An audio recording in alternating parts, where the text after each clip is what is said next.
चलिए स्टार्ट करते हैं एक्सरसाइज 5.3 का question number 12। Find the sum of the first 40 positive integers divisible by 6।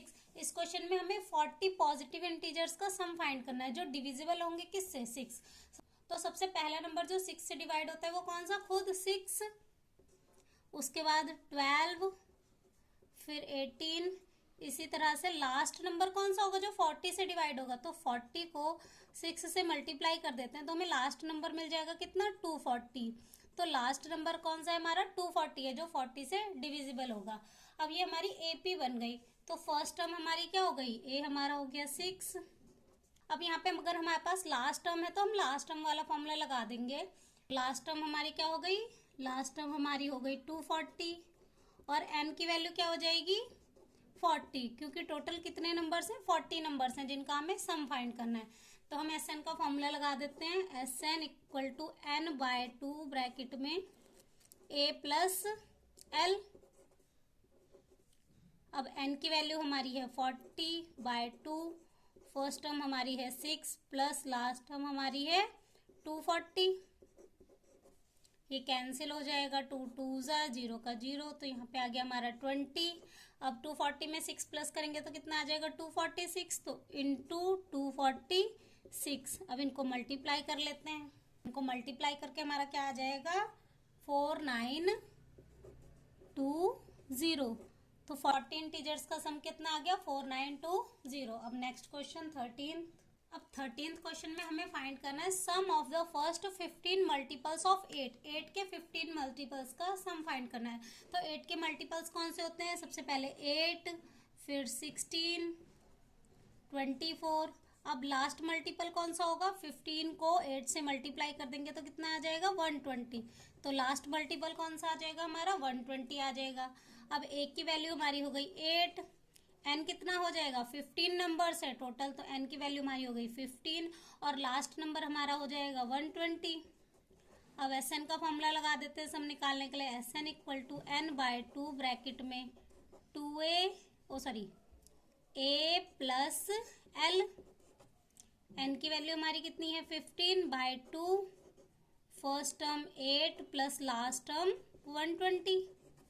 अब 15/2 एज इट इज, क्योंकि ये कैंसिल नहीं होगा। अब इनको प्लस करेंगे तो कितना आ जाएगा 128, तो इंटू 128। अब ये कैंसिल हो जाएगा, 2 6 जा 2 4 जा, मल्टीप्लाई करना है किसको 15 इंटू 64। तो इनको मल्टीप्लाई करके हमारा कितना आ जाएगा 960, मल्टीप्लाई करके हमारा आ जाएगा 960। तो 15 मल्टीपल्स का सम कितना आ गया हमारा 960। अब 14th क्वेश्चन में हमें क्या फाइंड करना है, sum of the odd numbers between 0 and 50। 0 and 50 के बीच के जितने भी ऑड नंबर्स हैं उनका सम फाइंड करना है। तो सबसे पहले ऑड नंबर कौन सा आता है 1, फिर 3, उसके बाद 5, इसी तरह से लास्ट ऑड नंबर कौन सा हो जाएगा 50, तो इवन नंबर है तो उससे पहले हमारा क्या आता है 49, तो ये लास्ट नंबर हमारा क्या हो गया 49 हो गया। अब इसके बीच में कितने नंबर्स आते हैं, नंबर्स निकालने के लिए जब हम कभी भी नंबर्स लिखेंगे तो 1 2 3 4 ऐसे नंबर्स चलते हैं। तो एक नंबर ऑड होता है, फिर इवन, फिर ऑड, फिर इवन। अब टोटल कितने नंबर है 0 से 50 के बीच में 50 नंबर्स हैं। तो 50 में से हाफ होंगे ऑड और हाफ होंगे इवन, तो 25 ऑड हो जाएंगे और 25 इवन। तो नंबर्स कितने हो गए 25, दैट मीन्स हमारा एन कितना हो गया 25। अब फर्स्ट टर्म हमारी क्या है 1, तो ए हमारा हो जाएगा 1। अब यहाँ पे लास्ट टर्म हमारी क्या हो जाएगी 49। अब हम लास्ट टर्म वाला फॉर्मूला लगा के इसका सम फाइंड कर लेते हैं। तो s n equal to n by 2 bracket में ए प्लस एल। एन की वैल्यू हमारी क्या आ जाएगी 25/2, ए हमारा है 1 प्लस लास्ट टर्म हमारी क्या है 49।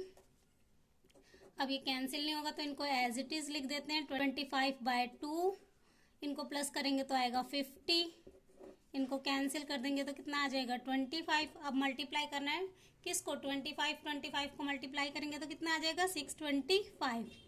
तो इनका सम कितना आ गया 625। अब नेक्स्ट 15th क्वेश्चन देख लेते हैं। अब क्वेश्चन नंबर 15th देख लेते हैं। A contract on construction job specifies a penalty for delay of completion beyond a certain data as follow। एक कंस्ट्रक्शन के काम का एक कॉन्ट्रैक्ट है जिसमें डाटा दे रखा है कि काम को डिले करने पे कुछ पेनल्टी देनी होगी। अब पेनल्टी किस हिसाब से देनी होगी? फॉर रुपीज फर्स्ट डे, पहले दिन के लिए 200 रुपये, ₹250 फॉर द सेकेंड डे, दूसरे दिन के लिए ₹250 और थर्ड डे के लिए 300। इसी तरह से चलती जाएगी। The penalty for each succeeding day being ₹50 more than for the preceding day, मतलब हर दिन ₹50 में बढ़ते चले जाएंगे। How much money the contractor has to pay as penalty if he has delayed the work by 30 days.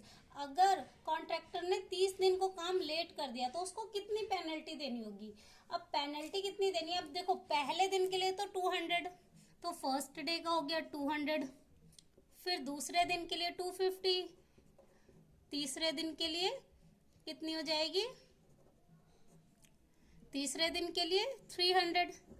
इसी तरह से चलती जाएगी। अब यहाँ पे हमारी एपी बन गई। अब फर्स्ट टर्म हमारी क्या हो गई? 200 और इनके बीच का डिफरेंस हमारा हो जाएगा डी, तो डी इक्वल टू 250 माइनस 200। वैसे तो हमें दे रखा है 50 इस तरह से, बट फिर भी हम फाइंड कर सकते हैं, तो ये आ जाएगा 50।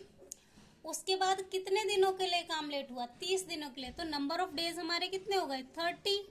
अब 30 दिन के लिए काम डिले हुआ है तो नंबर ऑफ डेज हमारे 30 हो गए। अब हमें क्या फाइंड करना है? टोटल कितने पैसे पे करेंगे, दैट मीन्स एसएन फाइंड करना है। तो SN equal to n/2 bracket में 2a plus n-1 into d. N की वैल्यू हमारी कितनी है? 30/2 ब्रैकेट में 2 इंटू ए की वैल्यू हमारी कितनी है? 200 प्लस एन हमारा है 30 माइनस 1 इंटू डी की वैल्यू हमारी कितनी है? 50। अब आगे सिंप्लीफाई कर लेते हैं। 32 से कैंसिल हो जाएगा तो कितना आ जाएगा? 15। अब 200 को 2 से मल्टीप्लाई करेंगे तो कितना आ जाएगा? 400 प्लस 30 में से 1 माइनस करेंगे तो 29 इंटू डी की वैल्यू कितनी है? 50। 15 as it is 400 plus 29 into 50 तो कितना आ जाएगा? 1450। अब 15 एज इट इज, इनको प्लस करके हमारी वैल्यू क्या आ जाएगी? 1850। अब इनको मल्टीप्लाई कर लेते हैं तो हमारा आंसर आ जाएगा 27750। तो हमारा सम कितना आ गया? 27750। अब आगे के क्वेश्चन नेक्स्ट वीडियो में करेंगे।